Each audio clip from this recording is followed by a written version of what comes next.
without further ado, David. Thank you.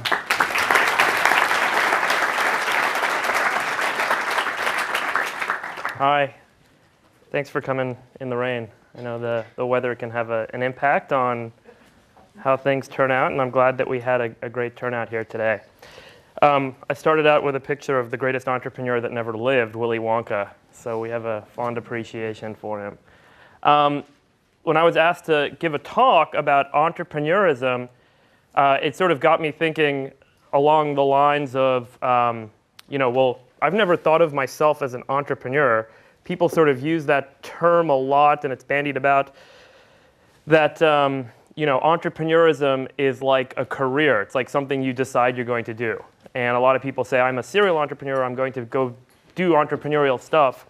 And so it got me thinking about, well, why do I not feel that way? And what is it about what I do that makes me say I'm not an entrepreneur? So I tried to sort of put together some of those thoughts and put together some of the things that I feel I've learned in starting this company. And I hope that it helps frame things. So just by way of important to have an agenda, I've learned over the last couple of years it's important to be organized. So I've tried to. Greg works with me, so he knows it's something I've had to work on.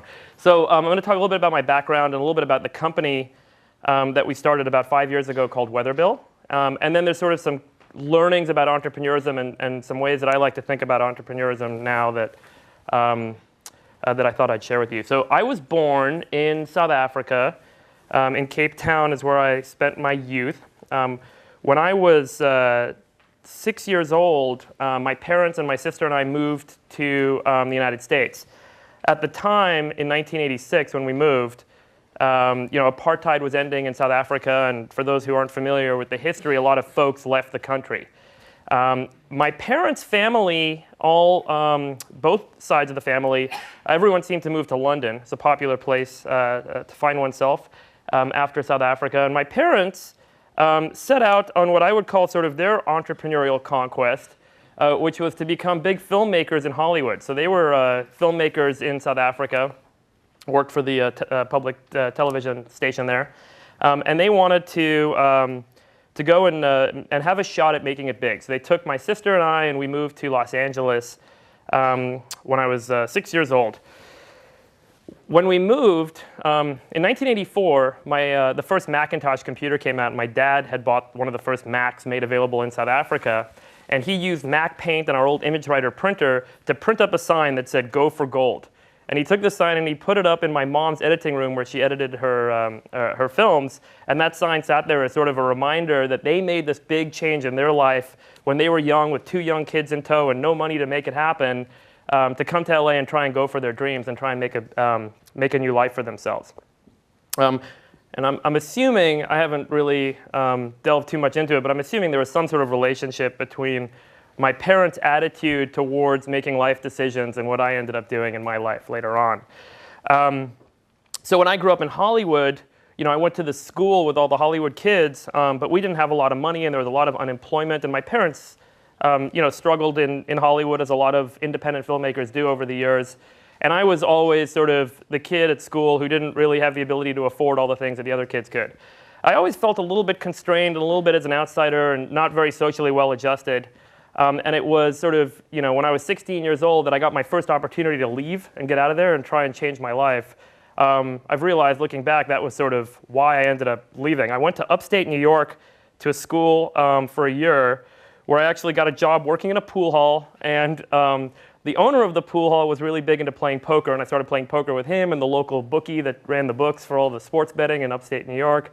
And it was a really funny experience at 16 years old to go through with this.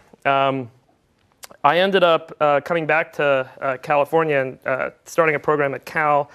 I majored in astrophysics. And since I was a young kid, I always said, when I was a young kid, I want to understand the secrets of the universe. I want to unlock and understand why things work the way they do. And I know there's a lot of engineering students in here, and I've got to imagine there's a hint of a motivation in each one of you that says, why are things the way they are? What makes them work? And for me, the biggest problems, the biggest questions that had never been answered are found in cosmology and in astrophysics, and this is what sort of drove me to go get my degree in astrophysics. And while I was at school, I got a job as an undergrad doing some work at Lawrence Berkeley Labs and sort of like getting inside the sausage factory. When you work at these Department of Energy labs, you really see sort of what is it about the scientific breakthroughs that people win Nobel Prizes for. How does it all work? And I know that there's probably some folks here who might work at Slack or might have some experience similarly. But I always thought as a kid, fantastically, like Albert Einstein sat in a room and with a piece of paper and a pencil, he solved the secrets of the universe and wrote the general theory of relativity. That's how it works, right? No, there's a machine and it takes forever and there's thousands of people involved. And the degree of impact at which, and the pace at which things progressed, I found frustrating. And I realized it's not the life I wanted to live. While I was an undergrad in 1998 to 2000, there was this dot-com bubble going on. And it might be read about in the history books nowadays. I'm really surprised because I walk in, I feel old. And so like this was 10 years ago when I graduated. So at the time, the dot-com bubble was going on, and I would start to read the Wall Street Journal. I thought it was really interesting. Like, there's these crazy ideas coming out of Silicon Valley, and people are doing crazy stuff, and they're seemingly changing the world. The world is changing before my very eyes and around the world in which I live. And I read these stories in the Wall Street Journal. I remember I loved the marketplace section because it was like profiles of people doing cool stuff. And I thought, this is what I want to do. Rather than sit in the dark room and be part of a cog in a machine that was going to take forever to output some theory that may or may not be disproven 50 years later, I wanted to be able to go out and do something that was impactful and would have lasting change in the world, and I could control my own destiny and I could make that happen in the time that I live on this earth. And it was really exciting to me. Towards the end of my undergrad career, so I said, I want to go and do technology stuff, and I want to go do this Silicon Valley stuff. So towards the end of my career, it became clear this dot-com bubble was blowing up, and there were all sorts of problems in Silicon Valley. And around that time, I got a job in investment banking when I graduated, because that was like the one thing that seemed like, oh, it's a good job. You can actually, make a. That's the secret of my success, Michael J. Fox. There you go. That's the one job that everyone sort of said, that's a good profile job. You'll learn a lot about how technology works. So I was doing technology investment banking. We basically advised companies on acquisitions. And when I started, there was 11 people in my investment banking analyst class. And 2 years later, there were only 2 of us left. It was like the great contraction, I would call it, of Silicon Valley that I got to sit through and watch. Dozens of companies, and I worked on about 20 acquisitions at the time. And I got to see all these companies and sort of the CEOs that started these things and the failures that they went through and the challenges, and they're selling these companies off because it's a frenzy and it's a disaster and so on and so forth. And then I did a little work in private equity, and during the time I was focused on finding investments to make an online advertising company. So it was really cool. I got to see all these different businesses and how they worked and how they operated. And I learned a lot about Google at the time and how Google was doing. And it was a growing up company. It's about less than 1,000 people there at the time.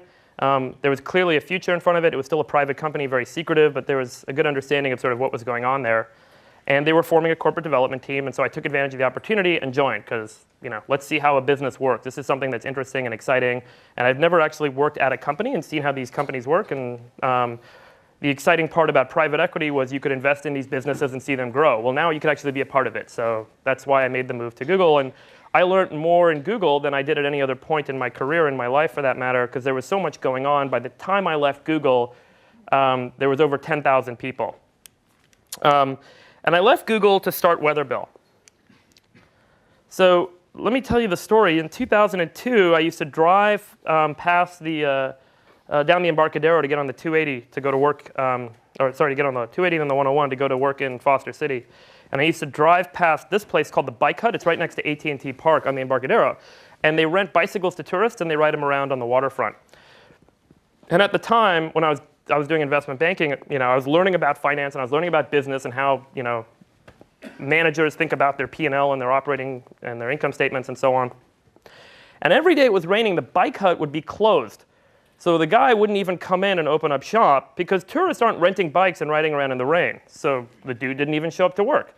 And I thought, that's a pretty crappy business. Like, whether or not this guy is going to make money in a given month is based on how many days it rains. And so you start to think, well, that's actually a big problem. You ever go to the movie theater on a Sunday when it's raining? There's like so many people in the movie theater. And the coffee shops are packed when it's raining.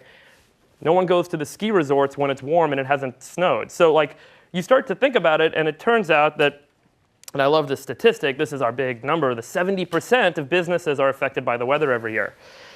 So years later, when I was at Google, I came back to this idea about sort of, all the world's businesses affected by the weather. Maybe there's something they can do about it. And we can sell coverage to pay them if bad weather happens, making it easier for them to run and manage their businesses. 70% of the world's businesses, $4 trillion of the GDP in the United States each year. And at the time, I was working at Google, working on AdWords, and this idea of sort of taking lots of data and being able to extract signal from it and determine some sort of fee or charge that one would make to a customer, in the case of Google advertisers, could apply here. We could analyze weather data, we could determine the probability of future weather events occurring, and we could sell you coverage that would pay you if bad weather were to happen to your business. And so if you know that the bad weather is going to cause a loss of $100, well then you want to get paid $100 when that bad weather happens. And so we'll give you a price to cover that because we will be able to figure out the probability of that event occurring, and we will charge you an appropriate charge to cover you. And there's no claims process or proof of loss because we can monitor the weather. There's all these data feeds available now. So choose a weather station where we have a data feed, and we'll monitor the weather automatically, and we'll trigger a check to you if it happens. So big problem, huge global market opportunity. The first step was building a basic sort of prototype. And so this was our first prototype. Can you see that OK? Yeah, cool. It's pretty good looking website. So I wrote a prototype. But the first thing I did was buy some weather data. So we bought some weather data for about 200 stations, and we got availability on feeds into those 200 weather stations. So we could now monitor 200 weather stations, and we knew what the history was going back 30 years. And so the first pricing engine was written in R. Everyone here familiar with R, right? So it's like open source, and you can write a Java connector, and then you can write a front-end app, and now you've got a website that uses R to price stuff. And so we were able to use the data that we had bought. And so when you typed in the dates of coverage you wanted, and choose your weather station, and say, what do you want to get paid for? I want to get paid $1,000 every day it rains, more than a quarter inch, as measured at the Stanford campus. So we would take the appropriate weather data, look at the last 30 years of history, get a distribution, fit a distribution model to the empirical data, and we would be able to use that to calculate the expected loss on that product and be able to figure out what we should charge you to cover you against that occurring. So that was the very simplistic prototype, and we could use that to then go and ask people for money to start this business. So the first guy to give us money was a guy named Danny Reimer, who works at a venture fund called Index Ventures. He wrote us a check for $300,000, which I then was able to quit Google and go and say I'm comfortable enough to do this.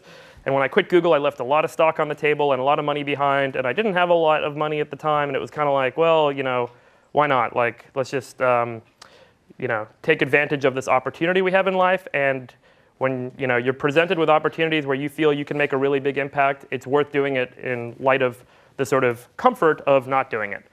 So the first step was to raise more money, because $300,000 is enough to get things going. But to hire folks to work for us and try and recruit them, we needed to raise a Series A round or a seed round of funding from angel investors. So we went across the Silicon Valley Sand Hill Road, and all the VCs that we met with said no, including some who are now investors in the company many years later.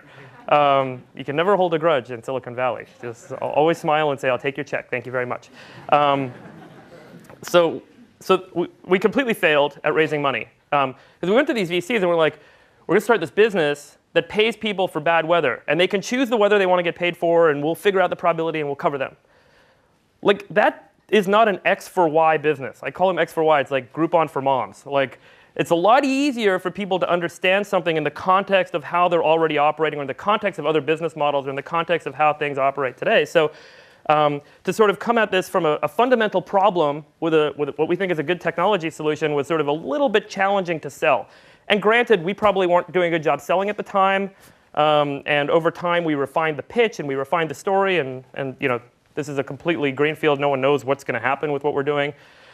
So luckily, I knew a lot of people that had a lot of money because I'd worked at Google and the company had gone public and people had done well. So I raised money from them. And so we raised about $2 million from what I would call angel investor friends. And we started this thing. And later on, Index Ventures and NEA gave us another $2 million note. And we sort of were able to start hiring people.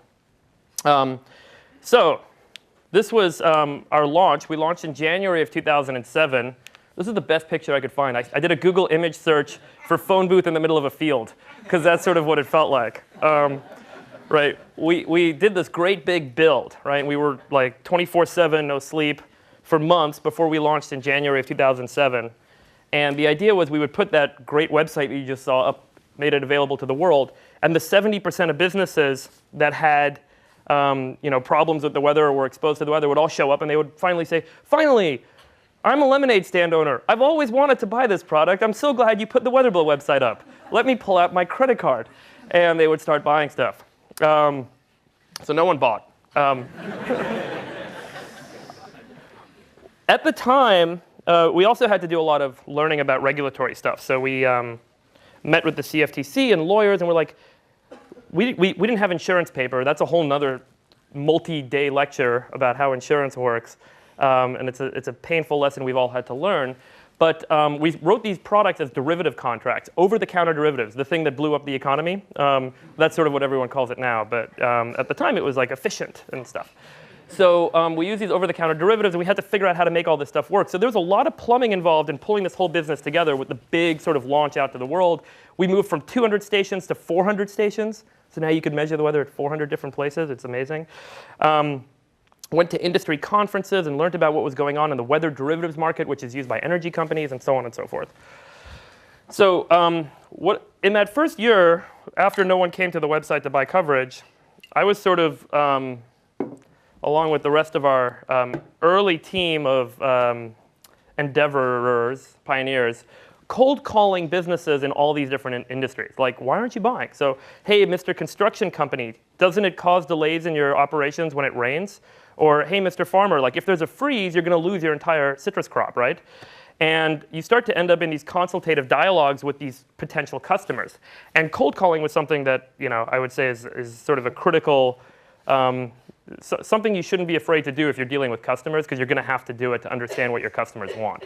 So through this process, we realized, well, there are people that want this, and we're able to close some sales, but every single one of them, we're having to say, well, tell me the weather that affects you. And then they give you a whole story. And you do an analysis for them, and then you write the price. So we were using our own website to sell products to people that wouldn't go to our website, because there was a whole bunch of hand-holding and positioning, and the technology worked, but at the end of the day, we hadn't productized yet. We clearly just had a proof of technology. So the next year, we ended up being, what was the guy that Yahoo? Peanut butter? We were like spread very thin. So we were trying to sell into all these different markets. Travel companies, energy companies, how do we make this thing work? Like, can we get travel companies to give rain-free guarantees to all their customers? Negotiations, getting on planes, flying back and forth, meeting with all the online travel agencies. We almost got a deal. We're almost there. That's not really going to work. So we've got to back off of that market. Ski resorts, can we get all the ski resorts to buy? Well, we make snow and people will show up and we'll make money other ways. Well, so we learned a lot about customers in different markets, but we didn't get deep enough to provide a solution to a customer in any given market. So in 2009, we made the decision to focus the entire business around agriculture. And we're really lucky that we raised a ton of money in our first year of business. After that first year where I was cold calling all those businesses, we were able to close a couple $1 million of sales. And so for a startup during the Web 2.0 heyday to actually make a couple $1 million in their first year of business was a big deal. Despite the fact that a lot of people didn't fully understand or comprehend or care about what we were doing, just you made money and you're a Web 2.0 company, you can get a big check. So we raised money. And that money afforded us the ability to make a lot of mistakes. And a lot of mistakes were really required for us to figure out what could work as a business. 2009, we were seeing our cash go down. And we hadn't yet built a model in any market where we could scale the business. So we said, let's make a bet. The bet is we're going to focus on agriculture. We're going to focus on farmers. Because if we do this the right way, we'll be able to build a product that we can sell to farmers over and over again. And this is the market that we felt at the time provided the best opportunity for us to build a scalable business. And Greg Smirin, our chief revenue officer, joined us around this time and helped lead this effort for us. Big learning was when Greg came on board and really made us diligent about this approach. Just how little we knew and how little focus we had at the time in solving the right problems. And so in 2009, we started selling these specific products to farmers. we moved to 14,000 grids as opposed to 400 stations because we realized no one cares about the rainfall 150 miles away. They want the rainfall to be measured at their location. That was a big reason a lot of people weren't buying. And so that's really where we understood at that point the focus of the technology that we build as a company. Measure the weather more and more locally. And today we measure the weather using Doppler radar and satellite imagery and all sorts of things that can pinpoint the weather to your exact location. And the technology scale at which we operate has become pretty substantial. But at the time, that was a big move for us. And so the ag product started to work, and we realized that we needed to provide full season protection to farmers. So none of us came from an agriculture background. None of us came from an insurance background. But it turns out farmers won't buy your product unless it's written on insurance papers. So we had to figure out how do we build an insurance company. And that was a lot of fun. Like I said, I'm going to leave that conversation off for another day. But we had to get all the regulatory approvals in all 51 jurisdictions in the United States for doing this, where you're not actually sending an adjuster out to measure what happens to your farm. We're actually just writing you a policy. It says, if this weather occurs, I'll send you a check. And how do we get that approved? And how do we get an A rating on the product? And how do we get the money and the reinsurance to back us? And this all became a big hustle, but it worked. And last year, we launched a program called Total Weather Insurance. And we figured out a sales model that works, that scales, where people will buy the product every season. And we can go out and close sale after sale after sale in a given day. And so we raised a bunch of money earlier this year based on the fact that our business was growing very quickly, and we had a product that every farmer wanted to buy. There's 160 million acres of corn and soybeans planted just in the Midwest of the United States. Our product costs $40 an acre. There's $6 billion of revenue we're going after, and our close rate is very, very high. More than half of the farmers that are offered our product actually buy it because it's something that we finally figured out can make a lot of value and makes a lot of sense for them, and we can scale this business pretty substantially. So we're less than 30 people in Q1 of this year, and we're now over 100 people. Eli, our recent addition to the team, Stanford undergrad, joining in a couple months. And we have a revenue number now that's in the tens of millions of dollars per quarter. And the business is growing very quickly, and the technology that we're building is exciting. We have probably one of the largest, we're probably the largest user of the Elastic MapReduce service at Amazon, which is basically Hadoop in the cloud. We're simulating the weather on a 2-by-2 mile basis for the next 730 days, 10,000 times, covering the entire United States, and then similarly on a grid basis covering the entire globe. So the scale of the data at which we operate, we monitor that weather, and we update the simulations twice a day as new simulation models come out, has become pretty substantial, and it gives us the ability to better service our clients, and there's a whole sort of product mission around what we do. We're renaming the company. I was going to say it, but Greg's asked me not to. We're doing the renaming announcement next Tuesday. 5 years later, we're renaming the company. It's crazy. So I was perfectly happy doing this. This is one point, because I think it speaks to how nimble one needs to be and how sort of brutally self-honest and self-aware you need to be as you go through this process. We've had to change what we're doing and how we're doing it many times over in the course of this, the development of this business. And it came to a point recently that the company name may not be appropriate for what we're doing and the scope of the things that we'd like to do as an organization. And so let's change the company name. Well, OK, that's not off the table. And we found a great URL, and we're going to launch on Tuesday next week with this great new company name. So we didn't hold any sort of personal sort of, I'm stuck on this name because it's what I always wanted to build. It's my business. It's my baby. I can't let go of it. No, like every day is a new challenge, and every day there's a new solution to that problem. And as long as you keep living every day like that, you're going to progress, and at some point you're going to have success in your mission. But you cannot hold on to the things in the past. And I tell my VCs and so on, they introduce me as sort of the founder of the company. I'm like, founder isn't really a role. It's not really a title I like. I'm the CEO of the company today, and I may not necessarily be the best CEO of the company tomorrow. And a lot of founders, it's for them, it's very much like they cling on to that title because it's what they do.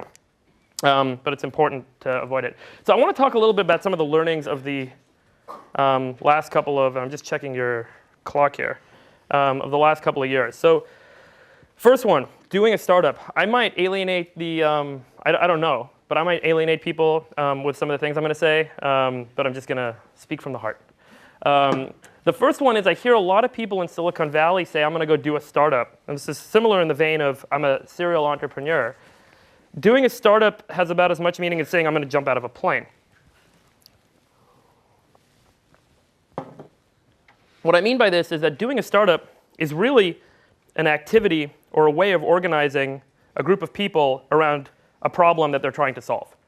You don't get a bunch of people together and say, let's all grab a couple of guns and maybe we'll go find a dictator to kill. If there's a dictator to kill, you put together a team that's most appropriate for taking that dictator out. Okay, it's a terrible analogy, but but I wanted to wake everyone up. Okay, and be controversial. So the process of starting up a company to solve a problem is exactly that. I'm starting up a company to solve a specific problem. So the way I'm going to go about doing it, the people that are going to help me do it, is really dependent on the problem. It's not an exercise in an activity stream that I'd like to undertake of getting my ass kicked every day, not getting paid enough, suffering through years of misery, and maybe I'll find a problem to solve. And that's why I say it's akin to saying I'm going to go jump out of a plane. The second one is that I hear, or there is a sense in my limited exposure, to the sort of what I call the rock star motif of what entrepreneurism is, especially in Silicon Valley. And it's good. I mean, there's a culture of taking leaps and doing big, exciting things here, and you're an important person if you do that. But just being an entrepreneur does not make one a rock star. The odds of being the guy on the left are, according to a study, and I put the URL up there, 0.0006%. That's the odds of starting up a company and having the company be worth more than $1 billion. However, all of the press coverage and all of the attention in Silicon Valley goes to the guy on the left. The person on the right is the status quo. Your typical entrepreneur, your typical Silicon Valley startup team looks like the person on the right. There's a reason I look like I'm 50 and I'm only 31 years old. Okay? The probability of being the person on the right is greater than 99%. And so I would say don't do a startup and don't try and solve a problem via a startup if your goal is to have the status of the rock star entrepreneur, because it is a false premise. The financial reward or the opportunity cost of doing a startup is very high. This is from that same study that I just used. A lot of engineers here, I'm assuming 100% of you, will have the ability to interview for a job at Google when you graduate. And if you were to get a job at Google when you graduate, the anecdotal evidence suggests that your first year salary would be about $105,000 this year. If you were to start a company and raise money from a venture capitalist, and you were then able to sell that company or take that company public, your median time to doing that would be 49 months. And assuming 3 founders, your median expected payoff to the founders would be about $300,000 each, which works out to an annualized salary equivalent of $73,000. And the probability that you actually make no money is 67%. Okay. So the reason for being entrepreneurial and the reason for forming a startup to solve a problem should not be for the financial rewards. Because the financial rewards, if that's your motivation, would indicate that you're better off going to Google, going to a hedge fund, going to some other career that has stable income potential. If you were to get a job at an existing company, you would have the ability to make an impact. There would be lots of people there. There would be lots of resources there. There would be a platform upon which you could build something that could affect a lot of people. If you were to get a job at Google, they have 100 million users. If you launched a product to their 100 million users, you would have 100 million users. If you were to try and launch that product on your own, you would have 0 users. And there would be a big challenge trying to get to 100 million users. So my point here is that it's not necessarily a bad thing to go work at a big company. You can still have the potential at growing companies, at succeeding companies, at successful companies to make a big impact on the world, to make a big impact and have a large number of customers use something that you build or do something that's a result of your effort. However, you need to be forewarned that at a big company, there can be a problem with misalignment. So the big company has to make money by doing X or Y or Z, and you want them to do A or B or C because you think that would be a good idea. And so the big company's decision will be to continue doing X or Y or Z and say, sorry, you can't do A or B or C. That's misalignment. And so your personal ambitions, your personal interests, or your personal product idea or solution idea for a problem is not in alignment with the big company.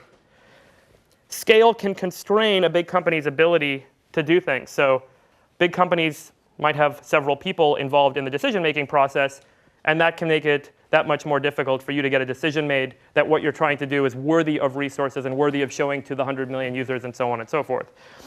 And finally, resources can't be recruited within a big company.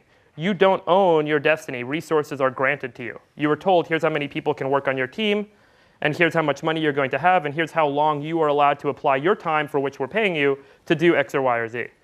And so there are challenges to doing things in a big company, and they all need to be sort of taken into consideration. And I wanted to highlight some of these points because I don't want to say be entrepreneurial.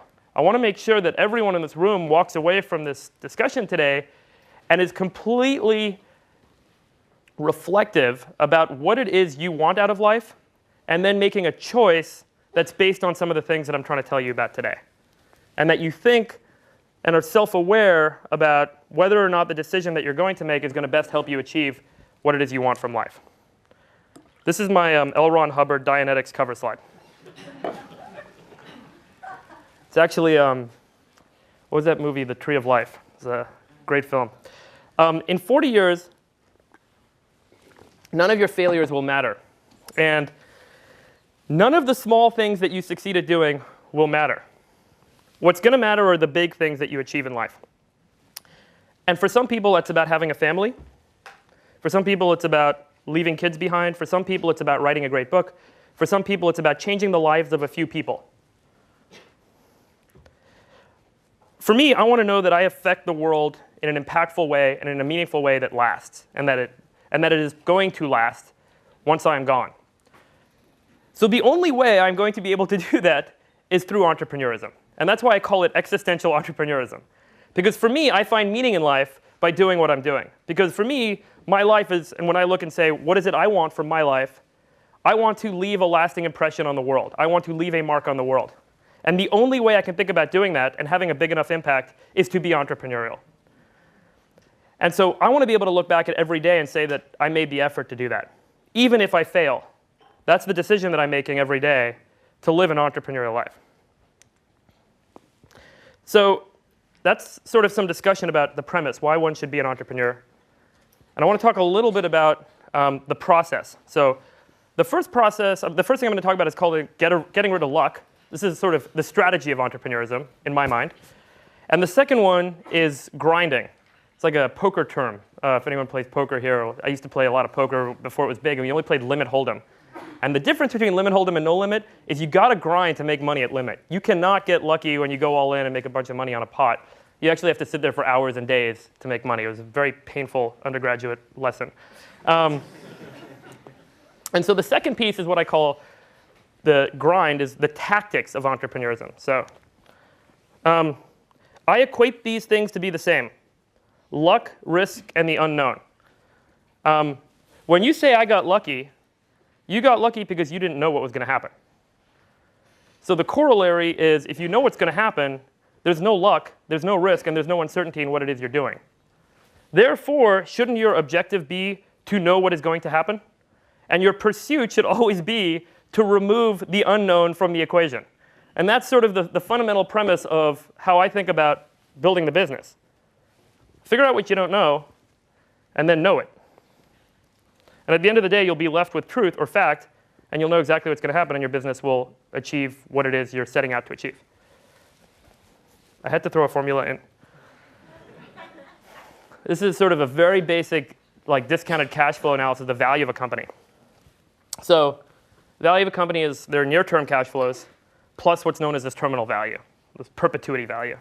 And the perpetuity value is the cash flow in the out year divided by the expected risk minus the long-term growth rate. And so if there's no risk, or if the risk approximates the growth rate, the value of the company is infinity. So if you know exactly what's going to happen, your business should be worth infinity. Every business has some degree of inherent risk. So I'm sort of taking this to the extreme, right? If you understand all the risks, you know all of the risks, and you take them out of the business, then the business is worth infinity dollars. It's the greatest business ever. It's effectively the universe.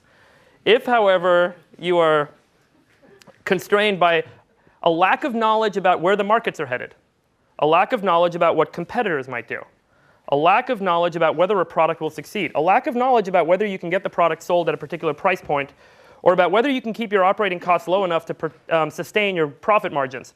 These are the many uncertainties that exist in later stage businesses, and there are similarly many uncertainties that exist in early stage businesses. Will people buy my product?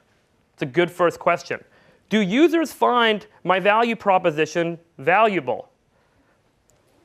Is this something that's engaging? Will people come back? Can I build the product? Can I recruit the engineers to help me build the product? These are the risks and uncertainties in the early stage business, and the more of those you can identify, the easier it's going to be for you to take them off the table. So identify the unknown, mitigate the unknown, and then you're enabling certain outcomes. And that's how you increase the value of your company, and that's how you move yourself towards achieving the mission. And it requires this one. Tell me if you've heard this before. You don't know what you don't know. Anyone heard that before? A couple people. I heard this all the time when I was starting up a business. And I didn't listen.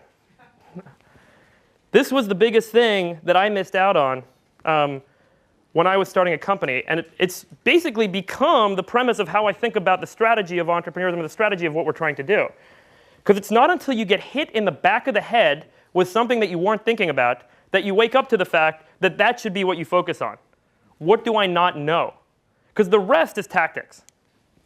So this is how I think about the general strategy approach to running the business.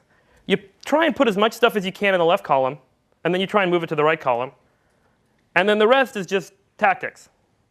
Figure out all the things you don't know about the business, know them, or solve them, or ask the questions, or build things to test them in a scientific way, and you can move them into the known column.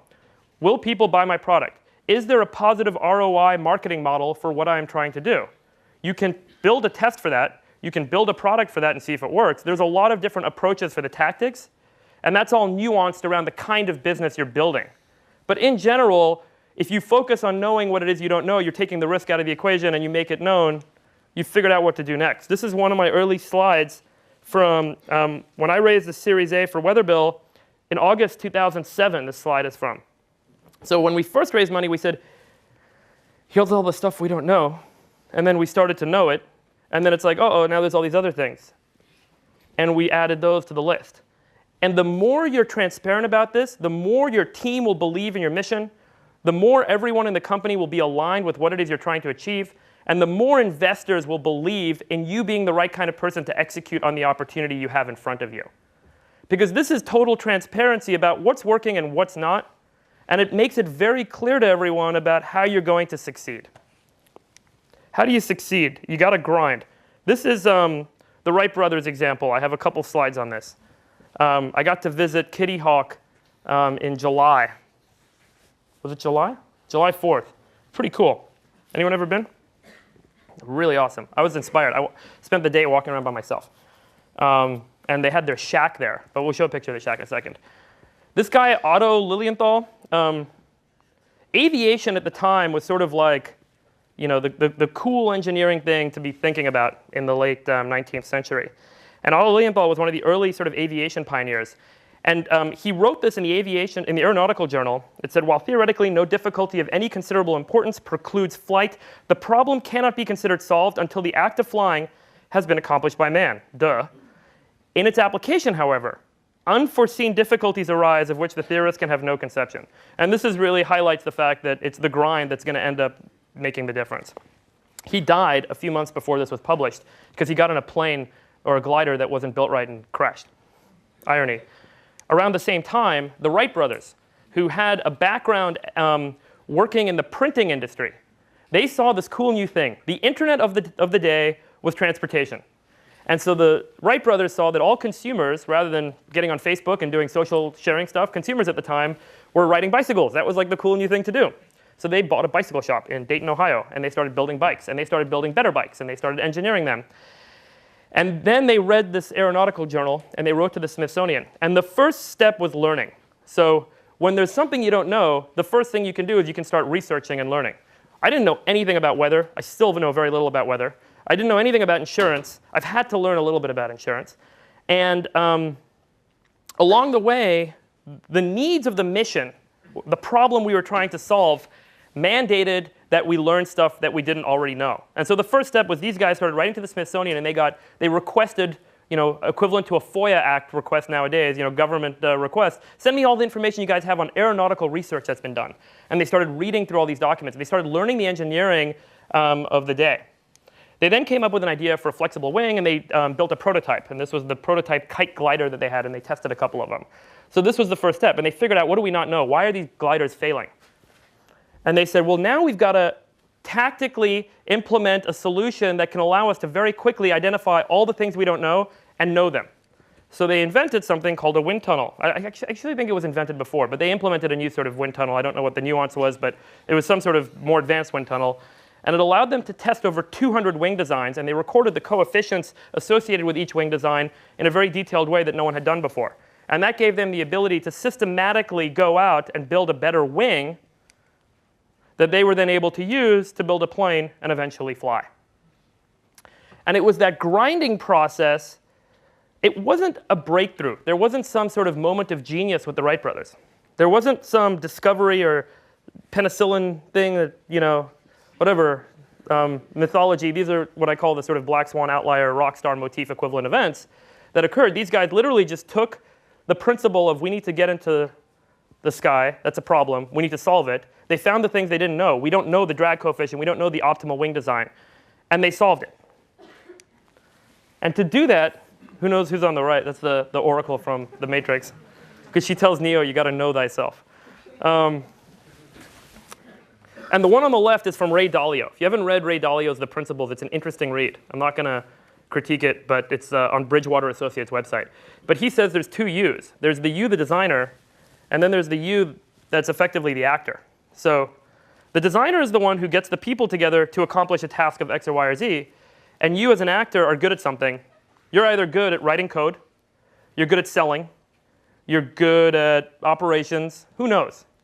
But in order for you to succeed, you're going to have to recruit people to help you do these sorts of things that you're not going to be able to do on your own. And in order to do that, you have to be self-aware about what are the things you're going to be good at, and do you have the right people helping you to accomplish them. There's a lot more that could be said about this grinding notion, and I don't want to, I know we have limited time now, but I think there's plenty of books written. Steve Blank's book is a great book. There are lots of books out there about how do you optimize that process of figuring out what you don't know and then knowing it. Innovation is the only sustainable competitive advantage any company can have. I think we can probably spend an entire hour talking about all the companies that have failed for lack of following an innovative path. And you can say, well, RIM didn't innovate because Apple innovated with a better OS. And so the iOS is a better OS than RIM, and therefore it beat the BlackBerry. OK, easy to say that. But innovation at scale as a company gets bigger, and this is a later stage problem that I think is probably appropriate for thinking about early stage stuff, but innovation at scale is challenging for a couple of reasons. It requires perpetual change. So the concept of taking risks all the time on new things and having them not work out is sort of counterintuitive to what successful people consider to be success. Because when you take risks, odds are you're going to fail. When you're trying to do something new, odds are you're going to fail. And successful people don't like to fail. They like to be successful. And so the challenge with innovating at scale is that you have to get people in the mindset that failure is a process. It is part of that iterative process of grinding. The Wright brothers didn't consider themselves failures when the first 199 wing designs didn't work. They considered themselves successful at the end of the day because they accomplished their mission. And failing is part of the mission. It's part of the process of getting to that mission. So people tell me all the time, well, you're running an insurance company in San Francisco. You're running an agriculture insurance company. Yeah, you're running an agriculture company. We're not an insurance company. We're not a company. We're an innovation company. This is how we think about our business, is that we're focused on solving a big problem. That doesn't change. Our mission is what it is. And then you don't listen to the how is this done? What's the model for doing that? So-and-so's got an interesting model. Why don't we tweak it a little bit? Solve the problem that you're setting out to solve and be smart about how you're solving it. That's it. A lot of people nowadays are trying to use the business model mold, think about innovation. It's the opposite. You should be innovating to come up with the new business model mold. And so when people say you're an X company, you're a Y company, or you're doing X for Y, or Groupon for kids, or whatever it is, you're probably going down a path that's very likely going to result in you being upset at the end of the day and not having a lot of money. So people say, well, where are all these problems? You know, that wasn't the line, but I adjusted it. It's because I love this scene. I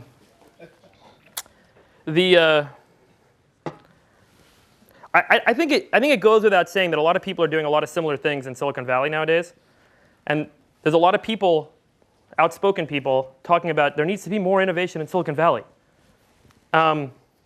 And people are like, well, you know, I can do photo sharing for students at Stanford. And we can do photo sharing on our iPhone for students at Stanford. It's like X for Y for Z. There are problems in the world today that are more substantial than we've ever faced in the history of humanity. You can look around. And it's not just in software, and it's not just in California, and it's not just to your peers. If you look at all the markets in the world today, you can probably break it apart market by market and say, here's something fundamentally flawed with the way businesses in this market are operating. You can probably break it apart by saying, what are businesses in general doing wrong today? You can probably say, how are governments not operating efficiently today? There's 100,000 different ways that one could break apart the opportunity set that exists for you with big problems to solve today. I'm the kind of guy that when I drive through traffic, I'm highly stressed. I'm highly stressed because every time I'm driving on the freeway or I get to a traffic light, I know someone is driving inefficiently, and it drives me nuts. And I see the way that, anyone else have this problem? There's got to be engineers in this room, right? Like, so you see how people are driving, and you're like, they could be driving better. This isn't a tough thing. Just look around. I mean, there's so many opportunities. And so, you know, to the point of like, what should I be doing? Where are the opportunities to innovate? I don't think it takes more than a weekend in the library or on the internet or whatever to see the global opportunities that exist in the world today. And it's actually a critical time to do this. I think one of the most exciting times to do this ever, because there is sort of a global stagnation in economic development. And innovation is the only way out. And I know you've heard this from other folks. And I know Anish Chopra goes on about this all the time. And I think it's really important for people in this room to take heed. If you're thinking about doing something entrepreneurial, think about solving a really big problem. Because it's going to be great not just for you. It's going to be great for everyone. And it's really needed now. And there's really a lot of problems out there that can be solved that can result in lasting, meaningful impact in the world. So in summary, I would say, having a premise, know what it is you're trying to do and whether it's the right thing. The strategy is to know what you don't know. The tactic is to grind. And there's plenty of places for you to innovate. And to wrap up again, it's this pursuit of entrepreneurism that gives me meaning in life. It's why I wake up every day and I have a smile on my face about what it is I'm doing. I don't always have a smile on my face by the end of the day. But it is, for me, what I've decided is going to give me the most meaning when I look back 40 years from now and I say, did I try and make the biggest impact I possibly could in the time that I was on this earth? And the answer is yes. There's an op-ed piece in the New York Times by Neil Gabler, and I can't read all my notes. He said, we live in the vaunted age of information. This was in August 2011. We live in the vaunted age of information. Courtesy of the internet, we seem to have immediate access to anything that anyone could ever want to know. We are certainly the most informed generation in history. And he goes on. If information was once grist for ideas, over the last decade it has become competition for them. We prefer knowing to thinking because knowing has more immediate value. It keeps us in the loop. It keeps us connected to our friends in our cohort. And the implication of a society that no longer thinks big are enormous. And I would encourage everyone here that is considering entrepreneurism as an activity to think big, because now is the time to do it, and there's never been a better time in the history of humanity. And that's all I have. Thank you.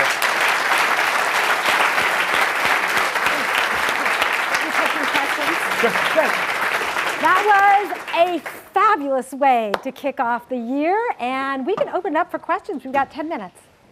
This isn't really a question, but you aren't going to hear this until later. Ironically and unfortunately, while you're talking about rock stars, one of the biggest rock stars in Silicon Valley history passed away. Steve Jobs died. Oh, you're kidding? Yeah. Wow. Steve Jobs Died. Wow. Yes. Wow. That's incredibly sad. On that note, I'm sure we'll have lots of opportunities to remember him and everything. everyone's seen his commencement speech, right? Yeah, It's a must watch, right? If you haven't seen it, you got to watch it. Right, that is your homework, to watch Steve Jobs' commencement address. In 2005, it was totally. And so, He's right. look, I mean, it's not the right time, but that is, you know, Steve Jobs said, I want to leave a dent in the universe. Who here doesn't use an Apple device? I mean, there is literally no human being in our lives that has made more of an impact on more of the world than that man. And that's what he always said he wanted to do. And he set out to do it, and you know, his achievements speak for themselves. Wow. Well, it certainly is a sad day. And does anyone have any questions that are actually related to this talk? In here, front, right here. For your business, what's the competitive advantage? Why can't other insurance companies analyze the weather data and offering? Yeah, so insurance companies are generally not. Can you repeat the question? Yeah, so the question was, what's our competitive advantage and why can't other insurance companies do what we do? It's a little bit nuanced. Insurance companies generally aren't technologically savvy. Insurance companies like to underwrite risks in a static way and go out with a static what's called rate sheet. And so there's a pre-underwriting process. The customizability of our products is what really gives us the ability to sell them, because people need to customize them to their. At my farm, I plant between May 1st and May 15th. And so the dates, when you change the dates for weather coverage, the risk changes pretty dramatically. And so the risk profile changes pretty dramatically, and you have to re-rate it in real time is how we do it. Secondly, the automated sort of processing of claims, so understanding what weather took place and then sending a check, it's sort of a data feed, right? You're taking it and you're processing it. But insurance companies, there are very few insurance companies who have the bureaucratic ability to enable an automated payout program. They have a claims and adjustment process and a loss adjustment team that does every sort of analysis of every claim that's filed. And so automated payouts based solely on data is not in the lifeblood of how insurance companies operate. And to the point about innovation, it is very hard to get them to change how they operate. And so for them to do this automated payouts, 40% of our customers, our farmers that buy our products, get some sort of money back. So sometimes they get small amounts because we cover this sort of very little variations in weather that cause little variations in your profit as a farmer. Those small variations occur to 40% of farmers.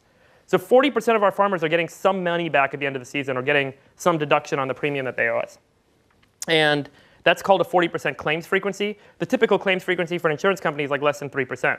So for them to then scale up their loss adjustment program by 10x would be untenable. So there's a bureaucratic, and then there's a couple of sort of what I would call sort of core technology IP pieces that we've built that, we would go head to head with a technology company and feel comfortable. So. Thank you. I'd imagine the accuracy of your weather prediction algorithm is critical and something you guys are constantly trying to increase for your benefit and for your, the farmers and stuff. Where do you guys see the trajectory from your company providing insurance for farmers, switching over to, creating the best weather prediction algorithm or software that's out there? Yeah, so next week when we announce our name change, I hope it'll frame sort of the direction that the company's headed, which is a broader scope. We focus on farmers, but there is more that we can do with the platform that we've built and the technology that we've built, where we're predicting the weather on a micro-scale basis 10,000 times for the next 2 years than we're doing today. Right now, we're underwriting insurance policies with that data. And in the future, we hope to use that data to build interesting new products that can enable new ways that people interact with the weather, plan their businesses, think about what they're doing, get an alert if it's going to rain and you should wear a raincoat or something, right? I mean, like, there's a whole slew of products and services that we could eventually build on this platform that we've already built the infrastructure for. And so that's sort of where I think we're headed. Agriculture is such a huge opportunity. We can scale into different crops. We sell into 3 crops today. It's just an unusual talk, but for us, a product is a crop: corn and wheat and soybeans. We're going to launch sorghum and cotton and rice. So these are the products that we're launching. And then we can launch that in Australia and in Canada and Brazil and in Asia and in India. And so there's ways for us to expand our business in agriculture and then into different verticals and then into data services. And so there's lots of ways that we think about building on the platform that we've built today. So one of the things I took away from your talk is this ability to be fearless or sort of, disregard the risks involved somewhat, or at least think that you can go out there and take the risk. In China, however, where most of what I do is based, the idea of failure is so, it will just totally take care of your whole family, your whole community. Like you're not allowed to fail, in other words. So how would you help inspire those that are in places like China where failure is not an option? The question was, how would one help folks in China be more entrepreneurial where failure is not an option? I don't know enough about that market or the cultural dynamics there or the economic incentives that exist.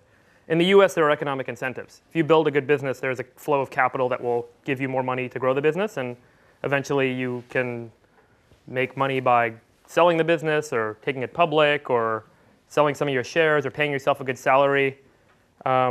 If the economic incentives are there and the bureaucracy frees one to innovate, I believe this should be natural human behavior to solve big problems, and it will happen. So I would say, let's just identify what the bureaucratic problems are and what economic incentives aren't there, and identify ways that maybe they could be implemented, but I don't know enough about the market specifically to opine on points. How are you modeling climate change into your weather models? Climate change, how do we model climate change is the question. Climate change is a number of different factors. So there are changes in temperature over time, which global warming is a big sort of thing that people hear about all the time. Yes, there are trends in the average temperature everywhere.